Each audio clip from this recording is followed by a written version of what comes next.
સ્વામી તારા રૂપે આજ શ્રીજી મળ્યા, પ્રમુખ સ્વામીના રૂપે આજ શ્રીજી મળ્યા.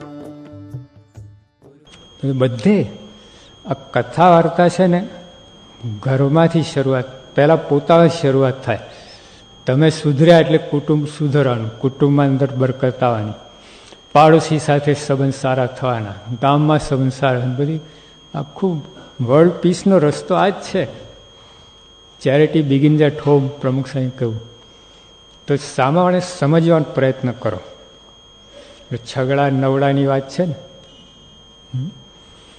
એક મોટો ઇંગ્લિશમાં છગડો બનાવ્યો. તો આ બાજુથી છગડો દેખાય, સામે બાજુથી નવડો દેખાય. પછી બે કુસ્તી કરે, 6 છે એટલે કે 9, બોલા 6 એટલે કે 9. પછી ત્રીજો માણસ જતો હતો ને અહીંયા આવે, એટલે તમે 2 જણ, તું ત્યાં જા, તું અહીંયા આવે, હવે બોલ. 9 છે, એટલે 6 છે, લો ઉકલી ગયો કેસ. એમ કોઈ માણસ તમને કોક તમને એમ લાગતો હોય તો એની જગ્યા હું જઈને ઊભા રહો ને, તરત ખ્યાલ આવે છે શું કામ કુસ્તી કરો છો. તો સમજ આપે. જો પ્રમુખ સ્વામી આજે એમનો વિજય આમાં છે. આજે ઓદડકામાં પેલા 200 વર્ષનો પેલો અપૈયું હતું, ખબર પ્રસંગ, સ્વામી ભેગા કહી દીધા બંને, અને સત્સંગના પ્રતાપે બેને સત્સંગ થયો, છગડો નવડો પતી ગયું. દ્રષ્ટિ એક થઈ ગઈ ને, છગડો નવડો પ્રશ્ન નીકળી ગયો. નહીં તો 200 વર્ષથી ભેગા જ નહોતા થતા, બધા નિષ્ફળ ગયા. એમાં ભાવનગર નરેશ એ નિષ્ફળ ગયા, ત્યાં ગયા, બધું કર્યું, પણ ઓલકની હટ ને જીદ એવી હતી ને કંઈ, એમાં લૌકિક તત્વ એ સાધનથી કામ ના થયું. પ્રમુખ સાહેબ અલૌકિક તત્વ વાપર્યું ને, એ મશીનરી લાયા, તરત આમ ધડાકો થઈ ગયો, ભેગા થઈ ગયા. આમ રેન્ટ થતું નહોતું. ઓલા નહીં તો ઓલા વેલ્ડિંગ થાય, વેલ્ડિંગ, અહીંયા કોઈ વેલ્ડિંગ રોડ કામમાં ના આવ્યું. પ્રમુખ સાહેબ લાયા અક્ષરધામથી વેલ્ડિંગ રોડ, ફટ ભેગું થઈ ગયું. આવું છે. તો જ્યાં સત્સંગથી જે કામ થાય ને ક્યાંય ના થાય. માનવ સંબંધી સુધારામાં બીજા માણસ સમજવા માટે આ તો આના જેવું કોઈ સાધન જ નથી, બોલો, સત્સંગ સિવાય. કેમ આમાં એ જ વાત હોય. જો મહારાજા લખ્યું ને, ક્રોધી ઈર્ષાળો કપટીન માણી, અમને દીઠો ગમતો નથી. આ જો ભગવાન તમે સમજ્યા હોય ને, ભગવાન રાજી કરવાની વાત હોય તો આ મૂકી દે, તરત મૂકી દે. મૂકે કે નહીં? અત્યારે ત્યાં કોઈ સાથે ઈર્ષા હોય ભયંકર, બાજુ પાડોશી માનતા જ ના હોય, પણ કોઈ વ્યક્તિ આવીને કંઈક તમને 1 કરોડ રૂપિયા આપો, મૂકી દો. મૂકી દો કે નહીં? અરે 10 લાખમાં મૂકી દો. કરોડ ક્યાં આવે છે? 10 લાખ તું આ મૂકી દેશે. ઓ યસ, પગે લાગીને જઈને પગે લાગી ભેટી પડે, 10 લાખ ખિસ્સામાં આવે છે.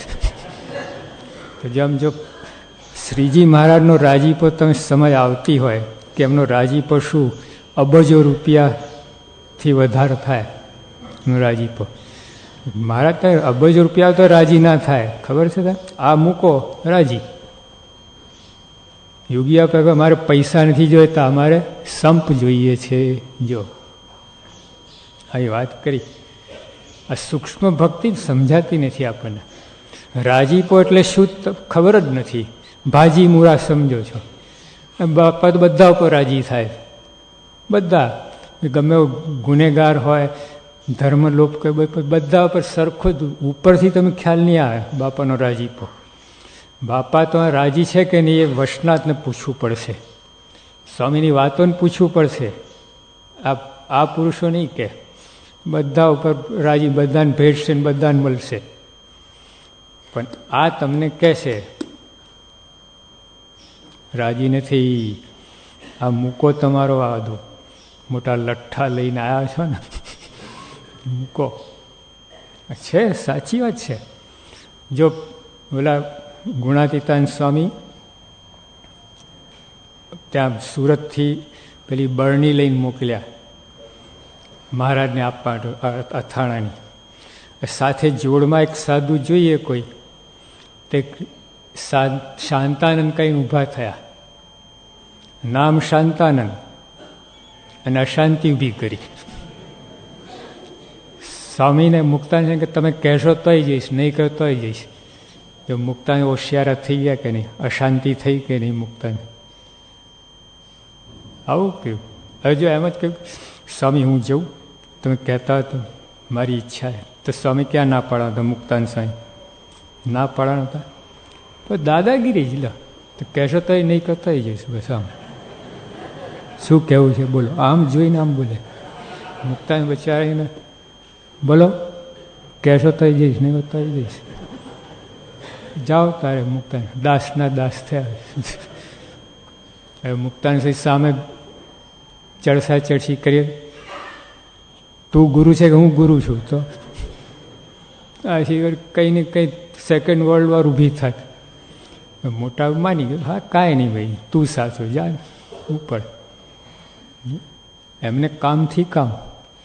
યોગી આપણને ટ્રેનમાં જતા હતા, ઓલા ગંજી પત્તો રમતા હતા, અને સ્વામી બાપાએ ભજન શરૂ કર્યું. ઓલા ગઈ મહારાજ ત્યાં ભજન બંધ કરો, અમે એનો વિક્ષેપ થાય છે. કોને કોને વિક્ષેપ કરે છે? તો યોગી તરત કટ વળી ગયા, મારા ફેરા લાગ્યા. કેમ? એમને ભજન જ કરવું હતું ને, બહાર કે અંદર. જો સ્વામી નિશાન ચૂક્યા નથી.